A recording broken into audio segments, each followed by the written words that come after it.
Archbishop Richard Forskin here. Thank you very much for still being with me today. We just did all of Zephaniah, and I thought we'd continue with the readings on the 8th day. Many of you don't know about the 8th day, how realistic the 8th day is. Yes, many people, including the 8th day independent fundamental Baptists, have reasons for being 8 days. Let's see what the Lord has to say. I'm going to Google these now because the Bible is actually falling apart from the last lesson I did. Bible verses on the 8th day. Does the Bible mention the 8th day? What does 8 days mean in the Bible? What did God do on the 8th day? What is the meaning of the 8th day? Well, let's see. What the heck is this? Never mind. Here's the 8th day, Baylor University. 16 Bible verses about the 8th day. Let's get into it. Knowing Jesus. The most relevant verses on the 8th day are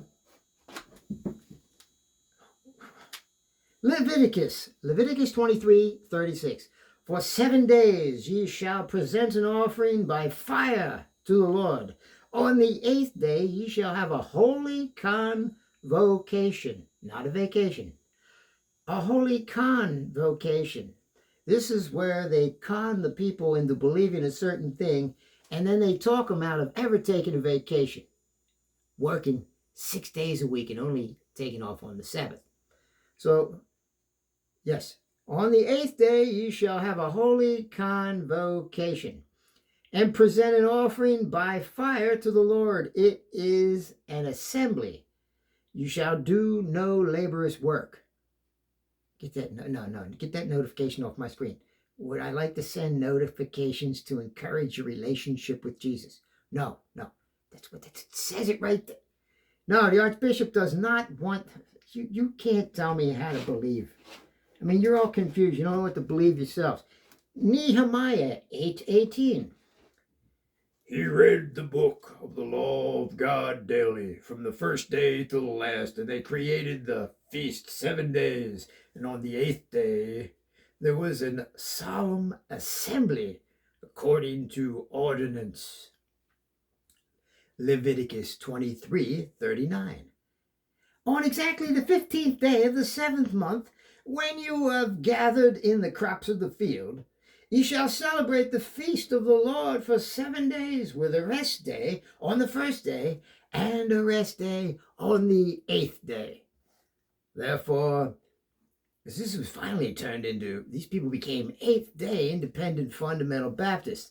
These people were about as fun as a prickly cactus because they got so indoctrinated. Let's see, Ezekiel 43:27. When they have completed the days, it shall be that on the 8th day onward, the priest shall offer your burnt offerings on the bloody altar, and your peace offerings, and I will accept you, declares the Lord. Luke 1:59. And it happened that on the 8th day they came to circumcise the child, and they were going to call him Zacharias after his fire. Zacharias. Circumcision, Philippians 3:5. Circumcised the 8th day on the nation of Israel, the tribe of Benjamin, a Hebrew of Hebrews, as the law of Pharisee. Leviticus 14:10. Now on the 8th day he is to take 2 male lambs without blemish, without defect, and a yearling ewe lamb without defect, and 10/10 of an ephah of fine flour mixed with oil for a grain offering, and 1 log of oil. On the 8th day he must do this.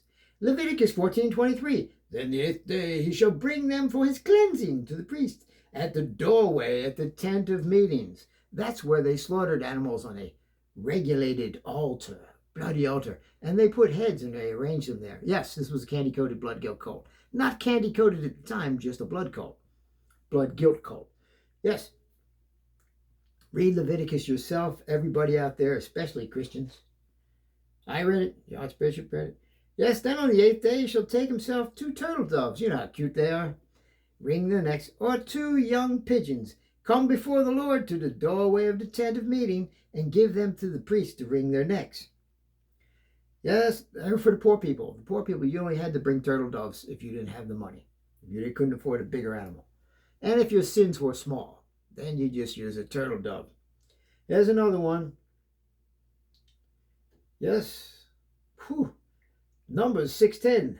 And on the 8th day, you should bring 2 turtle doves and 2 pigeons to the priest to the doorway of 10 meetings. Numbers 29:29. Then on the 6th day, 8 bulls, 2 rams, 14 male lambs, 1 year old without defect. I don't know why they put that on. That was the 6th day. Leviticus 9:1. Now it came about the 8th day. Maybe it was 7.5. Came about the 8th day that Moses called Aaron and his sons and the elders of Israel.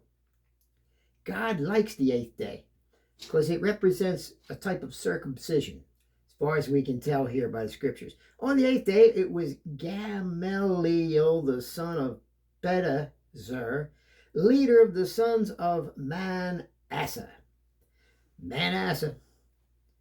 1 Kings 8:66. On the 8th day, he sent the people away, and they blessed the king. Then they went to the tents joyful and glad of heart for all the goodness that the Lord had showed to David his servant and Israel and his people. On the 8th day. Exodus 22:30. Ye shall do the same thing with your oxen and your sheep. It shall be with its mother 7 days. On the 8th day, you shall give it to me. I mean, that's enough of the 8th day. You get the idea. If you see any 8th dayers out there, subscribe to the channel, see what they're like, okay? Archbishop out. Right here.